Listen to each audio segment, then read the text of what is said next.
I'm joined now by Senator Adam Schiff. Senator, thanks so much for taking the time. Great to be with you again. And congratulations on officially being sworn in as a U.S. Senator from the state of California. Thank you. I'm really excited to bring in the work and to represent this incredible state. Well, you go from representing me in my House district to now representing me in the U.S. Senate. So happy to continue having you represent me here. Before we jump into the work of the Senate as we proceed into this 119th Congress here, I do want to get your reaction to some news that just broke minutes before we recorded, and that was news that Donald Trump will be sentenced in New York on January 10th, although the judge has made it clear that he won't be sentenced to a period of incarceration. Can I have your immediate reaction to that? My immediate reaction is that this is a good thing for the rule of law and for justice, that finally there is one case, and who would have imagined this would be that case, where justice will be served, where the president has been convicted, he will be sentenced. My feeling all along in terms of the sentence should be that he should be sentenced to whatever someone of like offense would be sentenced, neither more nor less. That appears to be what Judge Merchan is doing. But the case shouldn't be made to go away. I thought it was also possible that the case could be essentially stayed until he leaves office. That was another option, to sentence him after he leaves office. But in no circumstances did I think that the case should simply be made to go away. And in fact, I thought the special counsel was wrong and the Department of Justice was wrong to dismiss the cases against him. Even if their view is you can't prosecute a sitting president, then you postpone further proceedings until he's out of office. But by dismissing those cases, it kind of creates a presumption that even though they could be resurrected after he leaves office, the status quo is more likely to be the case, which is that he escapes justice. So glad to see what's happening in New York. Okay, so the next fight that you're headed for here in the U.S. Senate is these confirmation battles for Trump's cabinet. What are your thoughts on which nominations may succeed, which ones may fail, and which ones are you particularly focused on? Which ones, in your opinion, pose the greatest risk? Well, I was appointed to the Judiciary Committee, so I'll be particularly interested and involved in the confirmation hearings of Pam Bondi, the nominee for Attorney General, and Kash Patel, the nominee for the FBI director. Let me start with Patel. Patel is an easy call. He is so horribly unqualified for this position. He's basically an internet troll, but also made his bones during the Trump administration by being the greatest sycophant the president could find. And you can rise very quickly, very high in the ranks, as he demonstrated by simply saying yes to whatever Trump wants to do, no matter what line it crosses. He's somebody who said he wants to close down FBI headquarters on day one and open up a museum to the deep state. He's that kind of person. So this is not someone in the wake of a terrorist attack that claimed the lives of more than a dozen Americans that you want running the FBI. Not a serious pick. Do I think he'll be confirmed or rejected? It's possible that any of these people could get confirmed. It will really depend on whether Republican senators, some number of them, decide that these people are just too unqualified for them to swallow. Pam Bondi, this was somebody who pushed the big lie in Pennsylvania, claimed 4 years ago that Trump won when he lost. And so I'm going to want to know, is she going to continue to push the big lie? She's also talked about prosecuting the prosecutors like Jack Smith. Is she going to abuse the Justice Department that way to go after political enemies? So I'm reserving final judgment on her, but have deep concerns.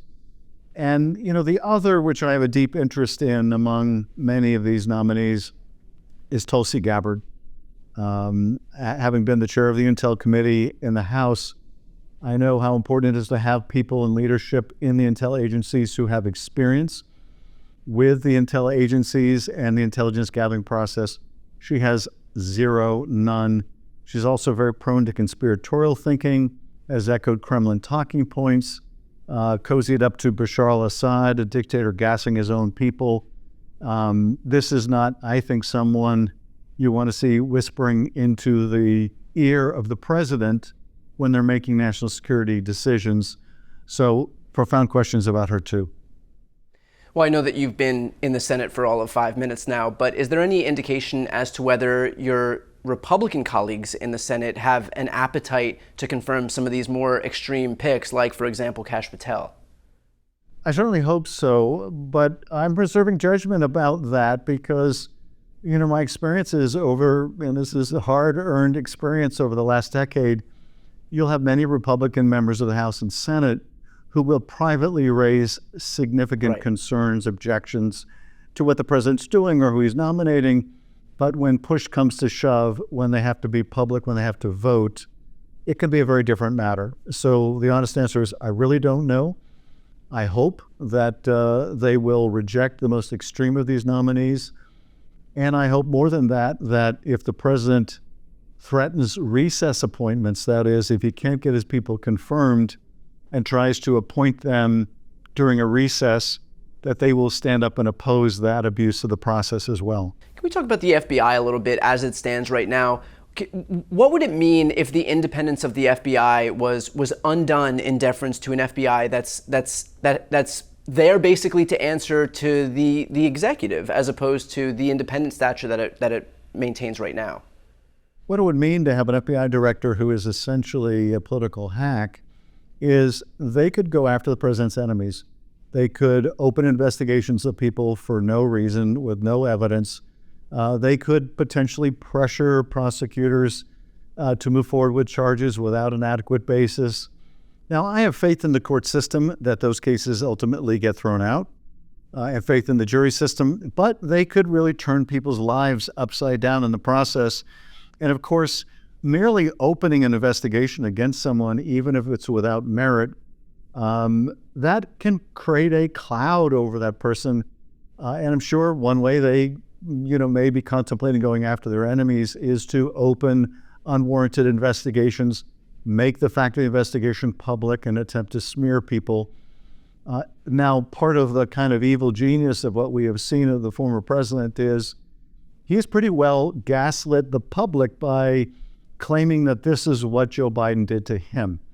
When the prosecutions of Donald Trump were well-founded, the Mar-a-Lago case, for example, boxes and boxes of documents at that, public-private resort, many of them highly classified, obstructing that investigation. Those are clear violations of law, as was his attempt to incite a violent attack on the Capitol and interfere with the transfer of power.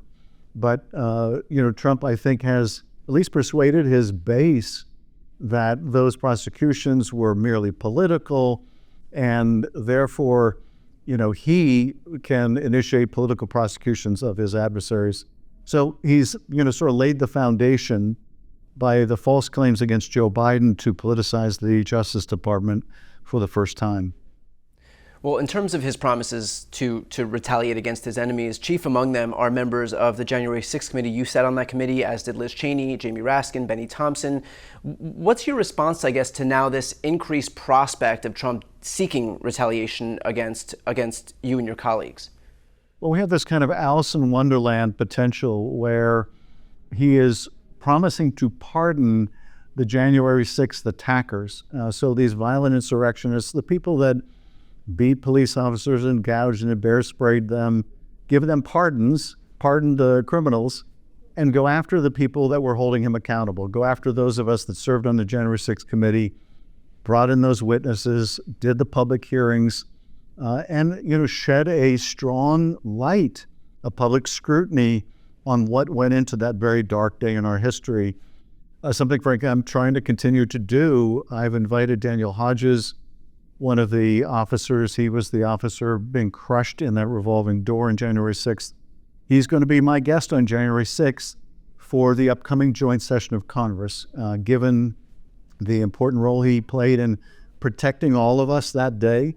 I want to make sure that, both he is acknowledged for the hero that he is, that he gets to witness that this time it will be a peaceful transfer of power, but also that people are reminded of the reality of that day, and how horrible it was, how it was not a peaceful tourist visit, as the former president has tried to reinvent that part of history.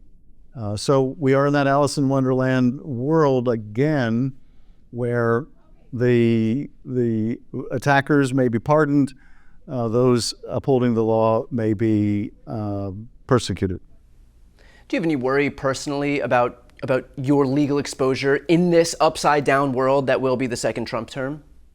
You don't have to, take the president all too literally when he threatens to go after his enemies. He has certainly tried to do so in the past, but, time will tell whether he follows through on this, whether he follows through with it to the degree that he's threatened to do so. He's called for jailing me and jailing Liz Cheney and jailing others. So yes, we have to think about it. This is, after all, someone who's going to be president again, someone who a lot of the guardrails, frankly, have come down that would protect the public.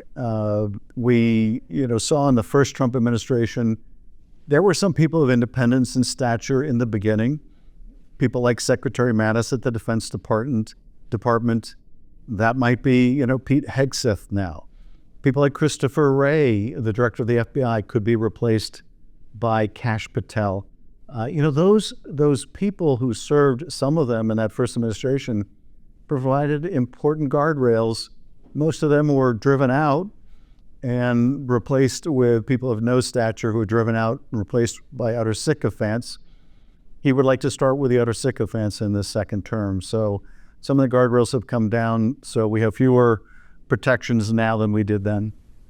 I mean, you say that, but at the same time, aren't you protected by virtue of the Constitution's speech and debate clause anyway? Like, doesn't it seem a little silly to be having this conversation given the fact that the Constitution clearly states that you that you can conduct your business in Congress without having to worry about criminal prosecution? Yes and no. Yes, when the president threatens to persecute or prosecute people over January 6th, we're protected by the speech and debate clause. But that doesn't mean they couldn't initiate an investigation, doesn't mean they couldn't seek an indictment. It does mean that ultimately that gets thrown out, but not until you've gone to a lot of, effort, expense to defend yourself.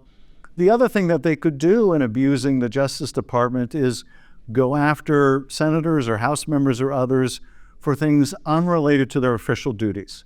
So audit your taxes or make up other, phony reasons to go after you and then argue that you wouldn't be protected by speech and debate.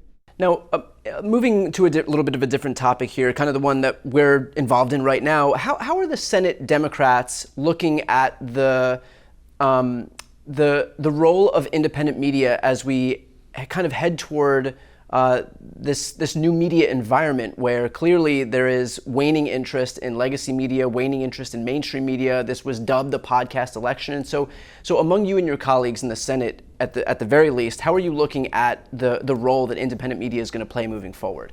Very differently than I think before the election, and probably much to our detriment that we didn't adequately consider this, work on this, focus on this before the election. And that is, we have to realize that people are getting their information in different ways than they used to, and thankfully we have got wonderful folks like yourself pushing out good fact-based information to people. But look, back in the day, people got their news from 3 broadcast stations, NBC, ABC, CBS. And then, a few decades later, they got it from cable news. Now most people get their information online. And we have to make sure that we're communicating to people through the channels in which they're receiving information and not relying so much on the legacy media. So I think that's an important, hard-learned lesson for Democrats. Now, we still have to figure out, even beyond that, how do we compete with this incredible right-wing ecosystem that is comprised of Fox News, conservative radio, Newsmax, OAN, etc. They have their, podcasting component as well, but their amplification is so much more powerful than on the progressive side. There's a lot of focus on this. There's going to have to be. We're going to have to build up a way to respond to that. But we're also going to have to figure out how do we break through these information silos so that we can be talking to the same people and talking in a way that they will hear what we have to say. Yeah, I think the stat was something like 91% of people who aren't high information news voters broke for Donald Trump in the 2024 election. So that goes to show that when people aren't exposed to good, accurate information, or in that case, really any news or information, those are the people who are ripe for the taking for Trump and Republicans. Let's finish off with this, and this is something that's close to home for both you and I, and that is California's entertainment industry. Gavin Newsom proposed a $750 million annual film tax credit that would be roughly double what was offered before. As you know, I'm sure, the film industry in LA has been decimated, and that's been to the benefit of places like Atlanta, Toronto, Vancouver, New York, Albuquerque, New Mexico. Really, a lot of the rest of the country has benefited from the fall of LA's film industry. So can you speak on whether you believe these increased tax incentives will pass, whether they should pass, and how you view the state of the entertainment industry more broadly? Well, they should pass. I hope they will pass. And even more than that, I'm focused on trying to do something very similar at the federal level. I think we need a federal tax credit as well, because we're seeing production not only leave Los Angeles and leave California for these other states, but we're seeing it leave the country. For Canada. Major motion pictures, which can be, a massive budget, a massive economic boost. They're going to London, they're going to Australia, they're going to many other parts of the world, much to our economic detriment. And if California wants to be competitive with the other states, we're going to have to do what Gavin Newsom is doing, so I strongly support it. And if the United States wants to be competitive and retain this incredible, creative, wonderful industry that I love so much, we're going to have to compete with other countries that are offering very generous tax incentives to woo away production. Brian, as you were saying, and being my House constituent, now my Senate constituent, I've had the good fortune to represent so many people in the industry in my House district over the last couple decades. And I've seen over that time so many of my neighbors essentially move out of their homes or be not present in their homes because they're filming in Canada, or they're filming in Georgia, or they're filming in Louisiana, or in New York. They used to be year-round in Los Angeles, and now they can't afford to do that. I want those constituents back, and I want that industry back and healthy. So I'm strongly supportive of those efforts. Well, I appreciate that. That seems like a good place to leave off. Congratulations again on being sworn in as California's newest U.S. Senator. Adam Schiff, thanks so much for taking the time. Great to be with you.